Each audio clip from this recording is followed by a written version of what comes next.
Assalamualaikum warahmatullahi wabarakatuh. Selamat pagi, selamat siang, selamat sore, dan selamat malam dimanapun kalian berada dan menonton video pembelajaran kelas 10 bab 5 ini. Pertama-tama mari kita syukuri atas nikmat yang Tuhan berikan kepada kita, yaitu nikmat kesehatan dan juga nikmat kesempatan sehingga hari ini kita masih mampu dan sanggup untuk mempelajari pelajaran PPKN kita walaupun di tengah kondisi COVID-19 yang masih belum berakhir dan belum sesuai dengan harapan kita untuk bisa belajar bertatap muka. Namun walaupun seperti itu tidak boleh menghalangi semangat kita untuk menuntut ilmu, karena menuntut ilmu adalah kewajiban dan menuntut ilmu adalah ibadah ya untuk kita semua sebagai seorang yang beragama. Oleh karena itu tetaplah semangat dalam menuntut ilmu, dan ini akan menjadi sebagai tangga sukses kita untuk mencapai atau menggapai cita-cita kita. Ya, pada semester genap ini di kelas 10 kita akan mempelajari materi bab 5, yaitu integrasi nasional dalam bingkai Bhinneka Tunggal Ika. Tentu materi ini tidaklah lengkap, tidaklah detail. Oleh karena itu pastikan kalian juga tetap mempelajari buku PPKN kita dan mempelajari berbagai sumber lainnya terkait dengan materi ini. Ya, kita lanjut. Ya, kita tahu negara kita adalah negara yang beraneka ragam. Ya, bahkan kita adalah negara archipelago state atau negara kepulauan yang mengakibatkan negara kita menjadi negara yang begitu plural atau begitu majemuk. Inilah peta wilayah negara Republik Indonesia, dan tentu kita saat ini berada di salah satu provinsi, yaitu di Kalimantan Timur, tepatnya di kota Samarinda. Ya, bahkan di Samarinda sendiri begitu beraneka ragam ya penduduknya. Oke, kita masuk ke materi pertama, yaitu kebinekaan bangsa Indonesia. Oke, mari kita perhatikan semboyan daripada negara kita yang ada di sebelah bawah ya di dalam burung Garuda, yaitu Bhinneka Tunggal Ika. Ya, berbeda-beda tetapi tetap satu jua. Nah, inilah lambang negara kita yang menunjukkan betapa negara kita adalah negara yang plural, negara yang majemuk. Bahkan kalimat ini menjadi sebuah semboyan bagi bangsa kita sejak zaman dulu kala. Ya, bahkan sejak zaman Majapahit, bahkan sebelumnya negara kita ini sudah terkenal dengan keanekaragamannya, sehingga negara kita perlu memiliki sebuah semboyan yang bisa menyatukan bangsa, yaitu semboyan Bhinneka Tunggal Ika, yang pada zaman dahulu itu dipakai oleh umat Hindu dan umat Buddha, karena di zaman dulu kerajaan Indonesia itu mayoritas dikuasai oleh dua kerajaan, yaitu kerajaan yang menganut agama Hindu dan kerajaan yang menganut agama Buddha. Ya, di zaman dulu seperti itu. Ya, kita tahu di dalam di kerajaan Mataram ada dua dinasti, yaitu dinasti Sailendra yang menganut agama Buddha dan dinasti Sanjaya yang menganut agama Hindu. Dan pada masa Mataram kuno itu dua dinasti ini saling berselisih.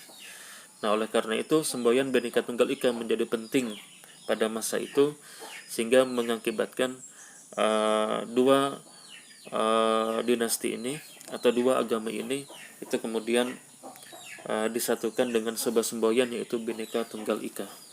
Nah, tetapi pada zaman sekarang tentu Bhinneka Tunggal Ika menjadi lebih luas, bukan hanya untuk agama Hindu dan Buddha, tetapi juga agama lainnya. Bukan hanya untuk agama, tetapi juga untuk selain agama.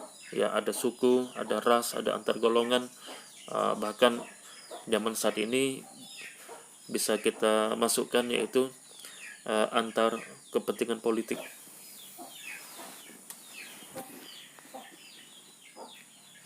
Inilah kondisi realita bangsa kita, yaitu bangsa yang beragam.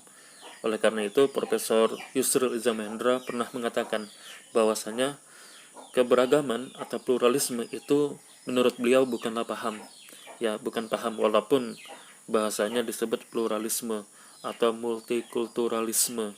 Nah, tetapi kata Profesor Yusril, sesungguhnya keanekaragaman itu bukan paham, tetapi keanekaragaman itu adalah realita dari bangsa kita, dari negara kita yang memang beraneka ragam.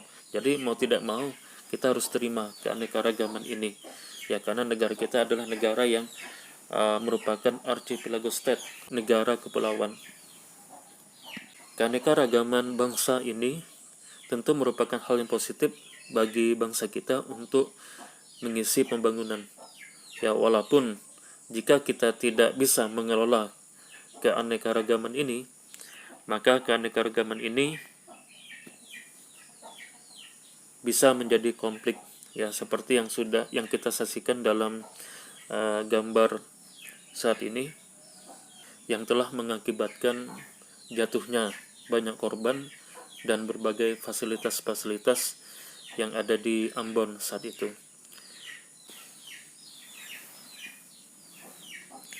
Ya, selain konflik di Ambon ini, tentu masih banyak konflik yang ada di Indonesia, ya, yang ada di daerah kita, bahkan misalkan yang terjadi di Sampit, ya, antara suku Madura dan Bugis, kemudian yang terjadi kemarin di Kalimantan Utara antara suku Dayak dan suku Bugis, ya, dan seterusnya. Nah, oleh karena itu negara kita adalah negara yang begitu rawan, ya, karena keanekaragaman tadi jika tidak bisa kita kelola bisa mengakibatkan konflik seperti ini. Oleh karena itu negara kita perlu sebuah lem, ya, perlu sebuah perekat, ya, perekat kebangsaan. Apa saja perekat yang kita miliki yang wajib kita pertahankan sebagai generasi muda? Ya, inilah. Yang pertama, Pancasila, dasar negara Republik Indonesia. Pancasila adalah perekat pertama utama bagi bangsa Indonesia. Oleh karena itu, kita bersyukur founding father bangsa Indonesia, Bung Karno, Bung Hatta, A.A. Maramis, ya, Kiai Haji Wahid Hasyim, Ki Bagus Hadikusumo, dan seterusnya, 9 tokoh bangsa Indonesia pada saat itu melalui panitia persiapan kemerdekaan Indonesia berhasil menciptakan sebuah perekat yang bisa menyatukan bangsa Indonesia yang bernama Pancasila. Yang dulu pada semester 1 di kelas 10 bab pertama kita sudah mempelajari tentang nilai-nilai Pancasila. Oleh karena itu, Pancasila wajib kita pertahankan dalam kehidupan sehari-hari sebagai perekat daripada keanekaragaman bangsa Indonesia. Oke, berikutnya ini bendera. Nah, bendera negara Indonesia, bendera merah putih, adalah perekat kedua daripada bangsa Indonesia. Inilah perekat daripada bangsa Indonesia, walaupun kita beraneka ragam, tetapi kita memiliki bendera yang sama, yaitu bendera merah putih. Dan inilah yang menjadi sumber motivasi bagi bangsa Indonesia sejak zaman dulu untuk memerdekakan bangsa Indonesia dan menjadikan bangsa kita bersatu. Oke, berikutnya bahasa Indonesia. Nah, bahasa Indonesia adalah lem perekat bangsa Indonesia yang luar biasa, yang sudah dicetuskan sejak zaman dulu, tepatnya sejak Sumpah Pemuda tanggal 28 Oktober 1928, yang mana para pemuda saat itu bersepakat untuk mengaku berbahasa satu, bahasa Indonesia. Dan ini sangat unik sekali. Kenapa? Karena bahasa Indonesia bukanlah bahasa mayoritas di negara kita. Karena kalau bicara mayoritas, 60% penduduk Indonesia itu adalah penduduk Jawa. Nah, seharusnya bahasa nasional kita adalah bahasa Jawa. Tetapi luar biasa, para pemuda ternyata tidak berpikir seperti itu. Tetapi para pemuda bersepakat pada saat itu untuk memilih bahasa persatuan adalah bahasa Indonesia yang berada di salah satu daerah di Sumatera. Inilah keunikan daripada negara kita. Berikutnya, lambang negara kita yaitu burung Garuda Pancasila yang mencengkeram kalimat Bhinneka Tunggal Ika. Nah, lambang negara ini adalah alat pemersatu kita juga, yang biasanya tentu kita lihat di dalam kelas kita. Nah, inilah perekat yang begitu kuat bagi bangsa Indonesia, yaitu perekat burung Garuda Pancasila. Bahkan ketika terjadi peristiwa yang memilukan G30 SPKI, bangsa kita tetap kokoh berdiri dengan menggenggam erat burung Garuda Pancasila, sehingga pada tanggal 1 Oktober itu diperingati sebagai Hari Kesaktian Pancasila. Berikutnya adalah lagu kebangsaan kita, yaitu lagu Indonesia Raya, yang biasa kita nyanyikan pada saat upacara bendera, ya walaupun karena pandemi sehingga kita tidak bisa lagi yang menyanyikan lagu ini bersama-sama.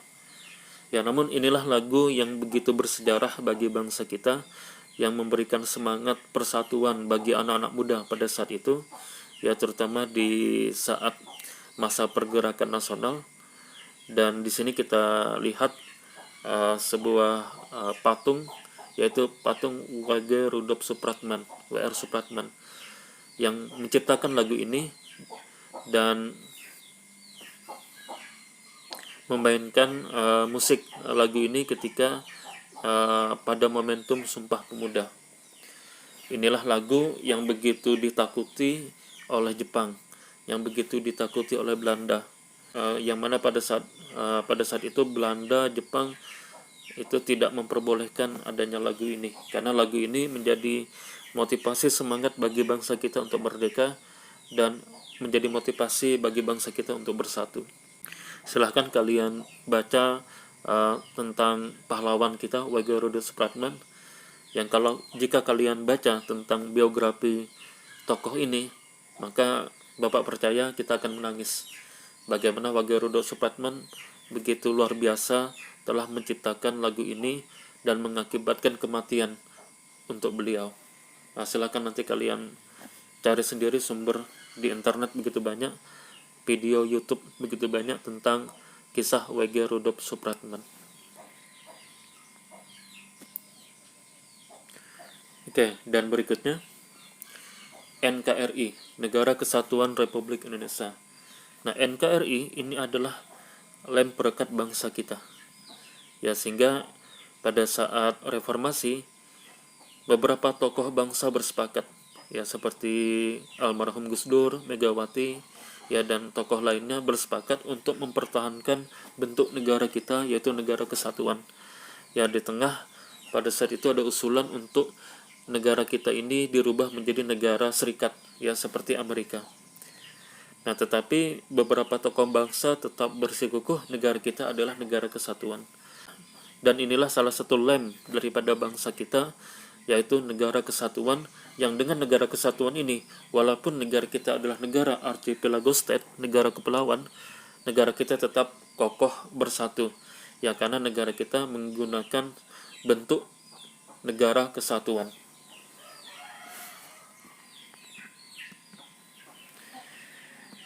Ya, ada begitu banyak tentunya alat-alat pemersatu bangsa, yang jika kita simpulkan, maka alat pemersatu bangsa ini ada di dalam konstitusi kita, di dalam UUD 1945, ya tepatnya ada di pasal 1 ayat 1 yang berbunyi, negara Indonesia ialah negara kesatuan yang berbentuk republik.